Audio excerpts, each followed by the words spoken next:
Yes, magandang tanghali Pilipinas.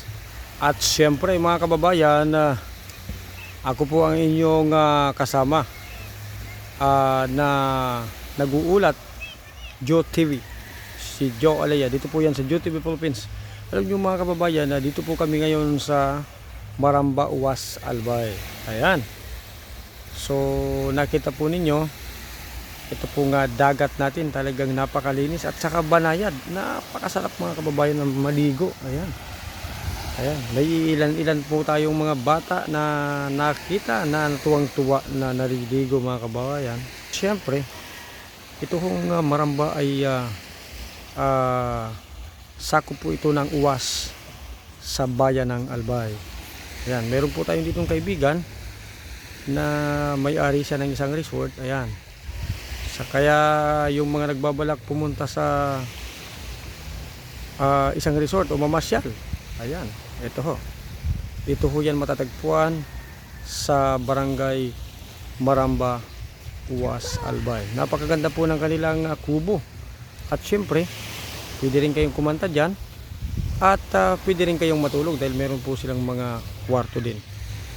At syempre, yan, itong dagat talagang napaka banayad mga kababayan. Ayan, tingnan nyo, napakasarap pong maligo. Ayan, ang linis ho. At kasama po natin ngayon mga kababayan ang aking nag-iisang kasama, ang aking anak Lok. Hi, hi Lok Lok. Ayan, ang aking anak na si Lok Lok abay tuwan-tuwa dito sa tabing dagat. Ay, Loklok. Ayan, oh. Hello ka. Hello. Hello, Loklok. Oh, ayan. So, ayan mga kababayan, ayan. Napakalinis po ng tubig at napakalinaw. Sabi nga, napakasarap maligo. Ayan. Tara na mga kababayan. Pasyal na.